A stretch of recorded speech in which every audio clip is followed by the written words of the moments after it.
family members always know they're scapegoating you? I'll be addressing that question in this episode of Beyond Family Scapegoating Abuse. Stick around.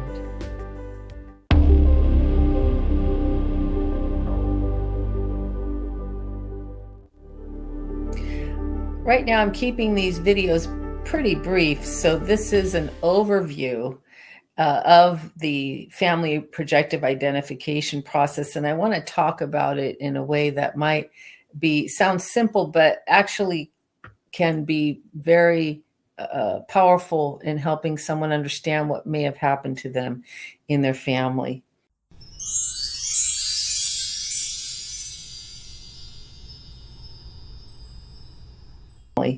If you think of a family as a system where there's actions and behaviors and cause and effect and consequences, and people are connected energetically as this family unit and affecting each other in different ways that might not be so obvious.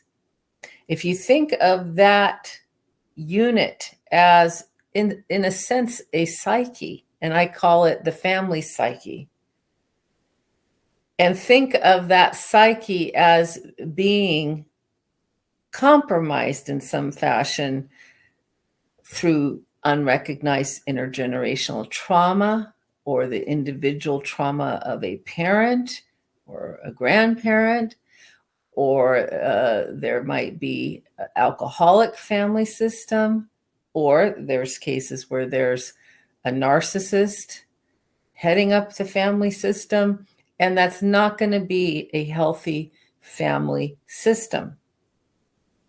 And by the way, many people who become narcissists actually had trauma in very early childhood, and some go the way of narcissism or end up with borderline personality disorder or histrionic personality disorder. Others might develop into an empath in the family, but the root is often trauma. And that's why I think it's wise to keep a compassionate approach as best we can when we're talking about family abuse. I do make an exception when we're talking about malignant narcissism, which can include sociopathic traits in, say, a parent, sadistic traits that can show up in a parent or sibling. And that kind of abuse can be malicious, conscious, and intentional. And I want to make that clear. But from the family system's perspective, if we have a traumatized or dysfunctional family system, then we will have something called splitting.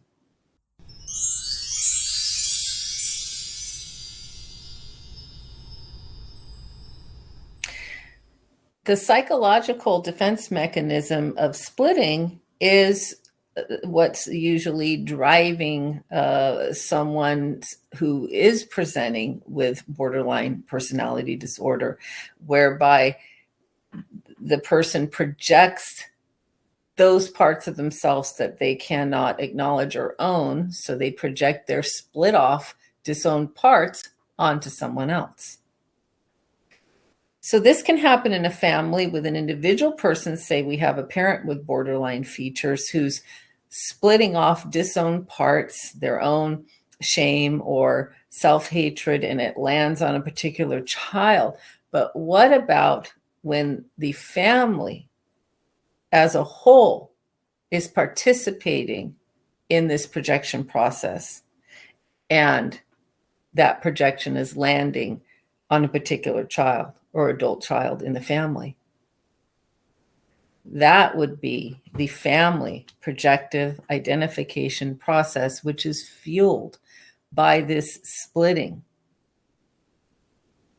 this defense mechanism, where the family members don't have the ego strength and the psychological health to say, oh, look how all of us in the family are saying Janie's crazy.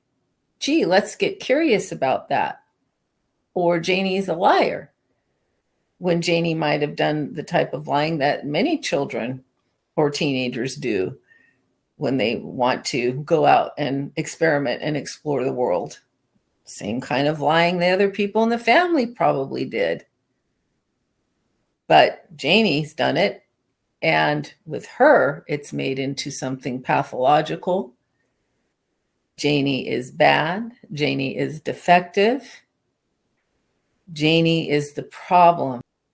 And in this way, the family does not need to look at their own individual psychological issues or at the fact the family's having a problem. Another example might be a parent who is drinking alcoholically, passing out on the couch every night, and they are focused on their, say, straight A student son who's out mowing lawns for money on the weekend and Eagle Scout or what have you.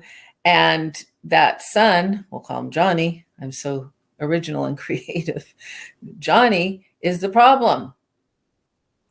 Johnny is taking drugs when he's doing no such thing. I have an article on my blog, scapegoatrecovery.com/blog, called that I co-wrote with a colleague, called The Narcissistic Parent and the Martyr Parent Ploy. And that is what we talk about in this article, where the child is labeled as bad and talked about by the parent as bad. And the parent may have many, many problems that aren't being exhibited to the outside world. And the parent will say, woe is me, I have such a difficult child. It's a big cross to bear, but I'll have to just step up and try to raise them. And some parents will get a lot of attention from that. But where it gets very, very insidious is when this family projection process is going on, and you just don't stand much of a chance to, one, be able to point out what's going on, because you're not going to know it yourself unless you come across this sort of information and read a book like mine or get interested in family systems. You're not going to understand you're being victimized by this family projection process. If you did understand it and pointed it out, do you think your family's going to go, oh, thank you for letting us know, and now we see who you really are? No, they're going to be very, very defended, probably very angry. And as dysfunctional systems are, they will be closed to new information, including information that might help you get out of the scapegoat role. And this is why I say, no, family does not always know they're quote unquote abusing you. And I will stick to that position, because if you understand family systems and have read the research and understand Family Projective Identification Process, you'll understand why I can't agree with that statement that they always know.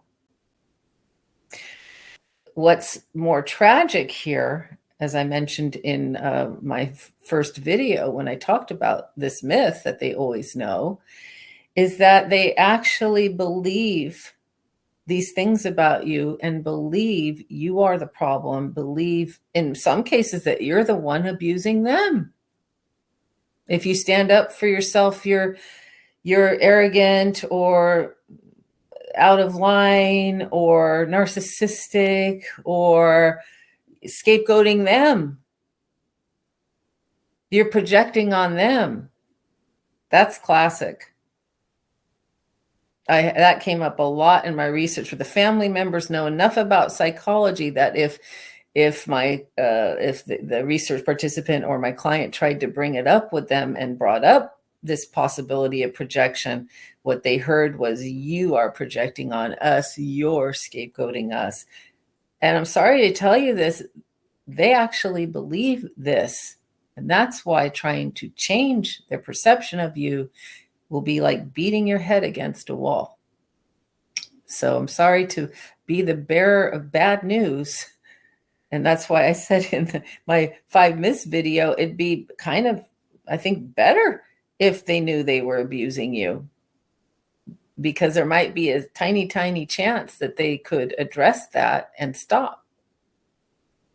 But in many cases, they'll actually see you as the one who's being abusive. That's a lot to wrap your head around. If you learned something from this video, if it gave you something to think about, even if you can't buy into family systems theory and research and some of these things I've shared today, I'd still love to hear from you in the comments. I enjoy respectful dialogue. I'd appreciate it if you'd bop the like button, the thumbs up button there, because that lets YouTube know that this might be a video they should put into other people's home feeds so they have an opportunity to see it. And I hope you subscribe if you haven't already. We have a nice community forming as we move now towards 600 subscribers in just a month. And I will look forward to doing more on this topic and sharing more about family systems and how we view the family scapegoating process.